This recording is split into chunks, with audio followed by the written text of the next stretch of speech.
नमस्कार मंडळी. नमस्कार नमस्कार मंडळी. त्या दिवशी आम्ही एक व्हिडिओ टाकला नव्हता का, शेतकऱ्याने काय पाप केला असेल, तर त्याला एका दादाने कमेंट केली खाली की कर्माची फेड असते. मला वाटतं त्या दादाला शेत नसावं का, तर शेत असणार माणूस अशी नाही कमेंट करणार का नाही मंडळी. अहो एवढा पावसानं वैताग दिलाय माणसाली, लोकांचा 4-4 एकर कांदा काढाय आलेला या पावसानं नासला अक्षरशः वावरात. विचार करा, कांद्याला सुरुवातीपासून काढाय येऊस तर किती खर्च असतोय. 4 एकर कांद्याला त्या बाबानं किती खर्च केला असेल, काय वाटत असेल आज त्याच्या मनाला. अहो लोकांचे कितकाले भुईमुग काढाय आलेले, पाऊस चालू झाला म्हणून तसंच राहिलं. मोबाईलवर सुद्धा बघत असाल तुम्ही आता कुणाचं किती काय काय नुकसान झालं ते. शेंगा अक्षरशः खाली नासून चालल्यात, उगवायला लागल्यात. आणि ही म्हण काय कर्माची फेड असते. चांगली बरी कर्माची फेड एवढी शेतकऱ्याला ती पाऊस येऊन असते. इजा पडतात, बैल मरते ती, माणसं मरते ती, ही सगळी कर्माची फेड शेतकऱ्याच्या माग का नाही. काय पटत आहे. अहो कशाला कर्माची फेड म्हणावं, हे तरी काहीतरी कळू द्या. आता शेतकऱ्यानं रातना दिवस इथं राब राब राबायचं म्हणून कशी तरी माणसं आहे ती भाकर तरी खाते ती घरात बसून. शेतकऱ्यानं शेती नाही केली, शेतात नाही राबलं तर काय खाणार तुम्ही. कर्माची फेड म्हणायचं अजून मंडळी. मला तर लय कस तरी वाटलं बघा त्या दिवशी. म्हणलं आमच्यासाठी नाही हो, आमचं 1 एकर धन गेला असं बापडीचा. आमचा झाला असेल किती खर्च झाला आपला त्याला, 30,000 रुपये. 30,000 रुपये आमचा गेला असतील जाऊ बापडीचं. त्याचं नाही काय लय लय नाही आमचा झालेलं काही नुकसान. म्हणजे झाला असतं धन, काय गेल्या वर्षी झालं तर 70,000चं काहीतरी धन.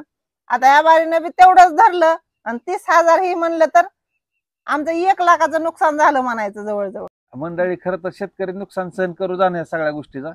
शेतकऱ्याला ही सवय झाली म्हणायचं, पिढ्याना पिढ्या नुकसान सहन करून पुढे चालत राहायचं. तरी बी शेतकरी राजा आहे म्हण, राजा म्हणणारे अशी भारी म्हणते ती मंडळी. काही कृषी प्रदर्शन असावं, कुठंतरी काही कार्यक्रम असावा आणि तिथं शेतकऱ्याबद्दल लोकांनी बोलायला लावावं, मोठ्या मोठ्या लोकांनी.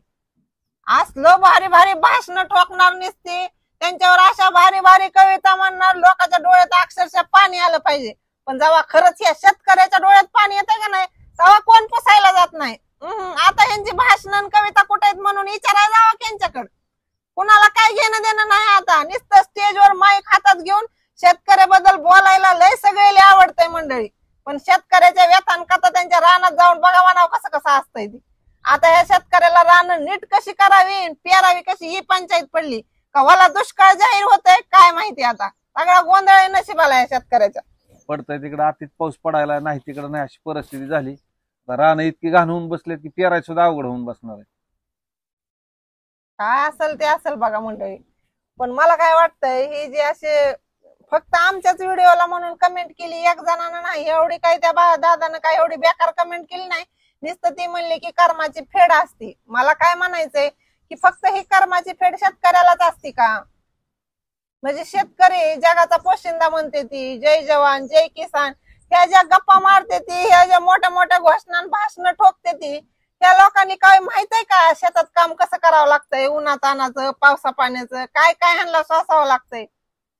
मग नुसत्या गप्पा मारण्यात मजा नाही मी म्हणते बघा. एवढ्या गप्पा तिथं भाषण ठोकीत मारते ती का नाही, त्यांनी एके दिवशी उन्हात येऊन शेतकऱ्यासंग काम करून दाखवावं. लगे त्यांचे रंग काळे होते, काळे. काम करायचं तर लांबच राहिलं. आणि मग आमच्या सारख्या शेतकऱ्याच्या बाया चांगल्या कार्यक्रमाने जर काही गेल्या तर खालवर बघते ती, खालवर लोक काळीच आहे ती, असलीच आहे ती, तसली रानात काम करून गोर कसं होईल. असलं जरी गोर तरी ती सुद्धा काळ होतय मंडळी. आणि नाहीतरी शेतकऱ्यानं गोर होऊन काय न करून मेकअप करून काय न करून किती दिवस राहणार आहे. जसं आहे तसंच असतं शेतकऱ्याचं, काय उपयोग नाही काय करून बाकीचं. का तर रोज उठून रानातच यायचं असतंय. किती मेकअप आज केला तर उद्या रानात टोपलं घेऊन जायचं, काय मेकअपचं. म्हणून मंडळी सांगायचं एकच, व्हिडिओ ह्याच्या पायी केलाय नुसता की शेतकऱ्याला तेवढी कर्माची फेड नसती. आता निसर्ग हाय, काय ना काय भोगावं शेतकऱ्याला लागतंय. का तर मोकळ्या पटांगणात तेवढा एकच आहे. लोक घराने बसून येते, त्यांच्या अंगावर इजा पडणार आहेत का. जी रानाने झाडापशी आहे ती जनावर ढोरं बांधलेली असते तिथं इजा पडणार आहेत. आता शेतकऱ्याचाच हाय, वावरात मोकळं पीक हाय म्हणून नुकसान शेतकऱ्याच होणार आहे. आता घराने बसलेल्या शहरातल्या लोकांचं काय नुकसान होणार आहे, त्यांना काय फरक पडत नाही. मग आमचं नुकसान होतंय म्हणून ही कर्माची फेड नाही मंडळी, ही सगळ्यांनी केलेल्या कर्माची शेतकऱ्यावर लादलेली फेड आहे मंडळी. का तर ह्या निसर्गाचा असमतोल कशामुळे व्हायला लागलाय? माणसानंच केलंय. त्या माणसाने केलंय. मग सगळ्यांनी जे केलंय हे फेडायचं फक्त शेतकऱ्यापासून येऊन ठेपलंय, एवढं मला सांगायचंय. एवढं काय आम्ही बोलायला काय एवढी भाषण बिषण ठोकीत नाव, पण तरी आपलं हे व्हिडिओ काढता म्हणून काहीतरी आमच्या मनातलं तुमच्यापर्यंत पोहोचवायचं हे कुठेतरी आम्हाला भेटलंय. आम्हाला एवढं साधन म्हणून तुमच्या पुढे बसून एवढं मोठं बडा बडा बडा बडा करायचं. आता तुमचं टकुर जरी उठलं असलं तरी त्याला इलाज नाही, पण जे आम्हाला वाटतंय अगर आमच्यासारख्या शेतकऱ्याची जी कथा आहे ती तुमच्यापर्यंत मांडण्याचा प्रयत्न केलाय.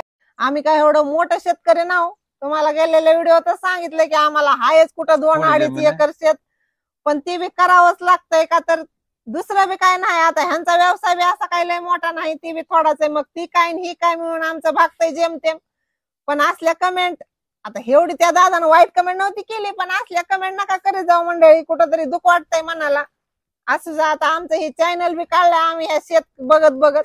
ह्या चॅनलला बी सपोर्ट करा, चॅनलला सबस्क्राईब करा, व्हिडिओ आवडत असले तर लाईक करा, आपल्या पाहुण्या रावळ्यांना पाठवा, आणि कमेंट मध्ये बी काही चुकलं बराबर सगळं सांगत जावा, म्हणजे आम्हाला आमच्या व्हिडिओत अजून काही सुधारणा करायला येईल. करा मंडळी शेअर, कमेंट, लाईक. बाय, नमस्कार, धन्यवाद.